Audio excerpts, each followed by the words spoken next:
Assalamualaikum warahmatullahi wabarakatuh. Selamat malam, kami Nazil Samdri Wibowo, kelas 21A, NPM 211230080, akan memaparkan ATS dari mata kuliah Kepabeanan dan Ekspor Impor. Izin dengan dosen pengampu Ibu Dr. Safrianita STMT. Baik, kami akan mulai memaparkan. Di sini kami akan mengambil contoh untuk furniture, yaitu kayu jati. Prosedur ekspor furniture kayu jati dari Indonesia, di mana furniture kayu jati ini kami pilih karena termasuk primadona, produk unggulan ekspor dari Indonesia dengan pasar utama di Amerika Serikat, Eropa, dan Jepang. Proses ekspor melibatkan beberapa tahapan penting, mulai dari persiapan legalitas hingga pelaporan dan monitoring pengiriman. Setiap langkah harus memenuhi standar internasional dan regulasi yang berlaku untuk memastikan produk diterima dengan baik di pasar global.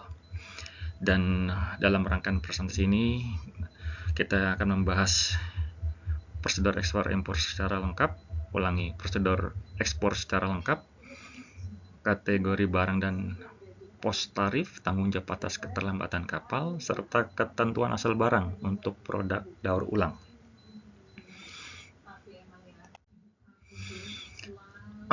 Selanjutnya, pembahasan pertama terkait prosedur ekspor.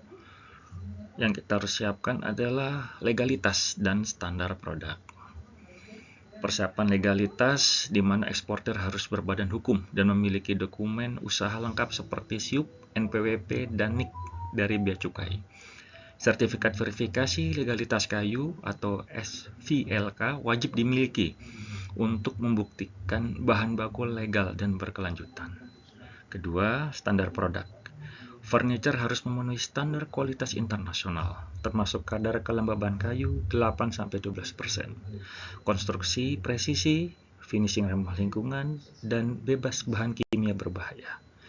Serta sertifikat mutu diperlukan jika diminta oleh buyer. Kemudian masuk kepada negosiasi dan kontrak. Diawali juga ekspor kita harus melalui adapun ekspor itu akan melalui tahapan KJB, kontrak jual beli, yang mencakup spesifikasi produk, harga, syarat pembayaran seperti LC, TT, dan Incoterm seperti FOB atau CIF, dan pengemasan serta dokumen. Furniture biasanya dikemaskan knockdown untuk efisiensi dan keamanan. Dokumen ekspor utama meliputi invoice, packing list, bill of lading, COO, SVLK, dan dokumen tambahan seperti fumigasi jika diperlukan. Selanjutnya, pemeriksaan bea cukai. Barang harus melalui fisik atau dokumen. Barang harus melalui pemeriksaan fisik atau dokumen. Setelah lolos, eksportir mendapat nomor pendaftaran ekspor atau NPE sebagai izin pengapalan. Selanjutnya, pengapalan dan pengiriman. Barang dikirim ke pelabuhan muat seperti Tanjung Priuk ataupun Tanjung Mas, Tanjung Perak, di mana proses stuffing kontainer dilakukan di pabrik atau pelabuhan, lalu dikapalkan sesuai jadwal dan kontrak.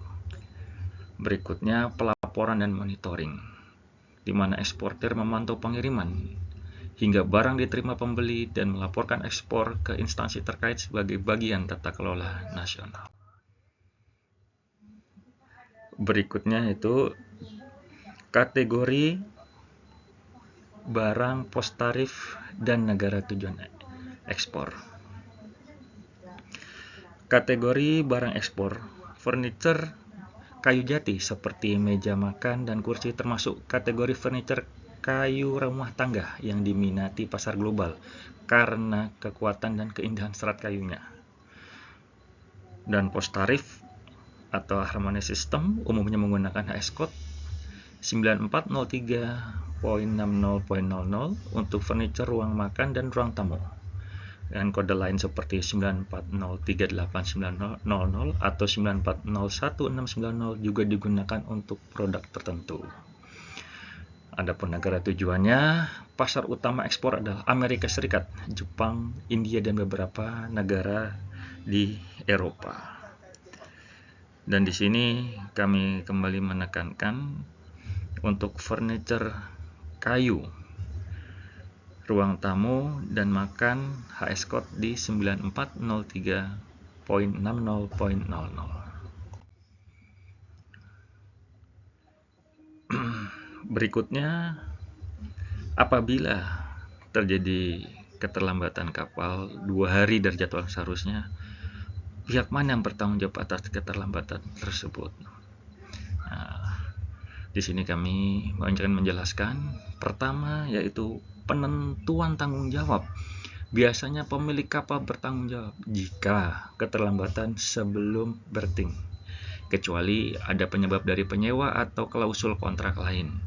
Kedua, pengecualian force majeure, keterlambatan karena cuaca buruk, kemacetan pelabuhan, atau infrastruktur pelabuhan dianggap force majeure dan tidak sepenuhnya tanggung jawab pemilik kapal.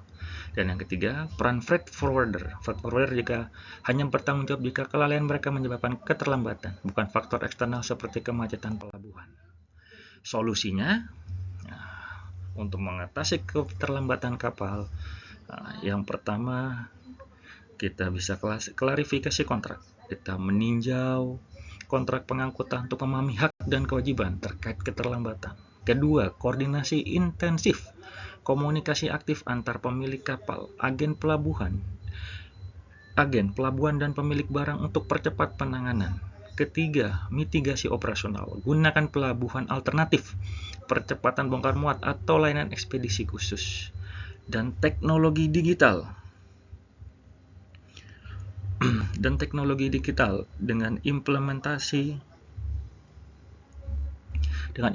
sistem dengan port community system, kita dapat mengetahui time arrival untuk lepas sandar kapal. Selanjutnya, yang terakhir, evaluasi prosedur, perbaiki sistem dokumentasi, koordinasi, dan fasilitas pelabuhan untuk mencegah keterlambatan serupa. Berikutnya kita masuk kepada kriteria asal barang untuk produk daur ulang. Terbagi menjadi 3. Pertama, barang wholly obtained, produk yang seharusnya diproduksi di Indonesia dari bahan lokal dapat dikategorikan sebagai barang asal Indonesia. Kedua, barang not wholly obtained dengan RVC, produk daur ulang seperti aluminium bekas dapat memenuhi kriteria asal jika nilai kandungan regional minimal 40% atau terjadi perubahan klasifikasi tarif atau CTC. Dan yang ketiga, barang dari produk daur ulang sesuai peraturan produk dari daur ulang yang diproses di Indonesia dapat memperoleh status barang asal, contohnya asal dari negara Indonesia, dan bisa menikmati tarif preferensi.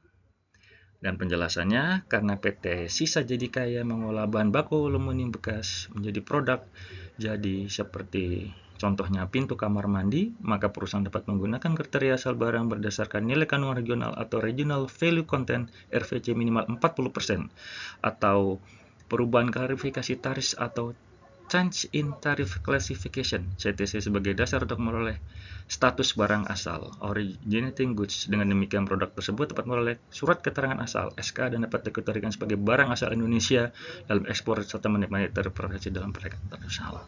Demikian presentasi dari kami. Mohon bimbingan dari Ibu. Selamat malam. Wabillahi taufiq wal hidayah. Wassalamualaikum warahmatullahi wabarakatuh.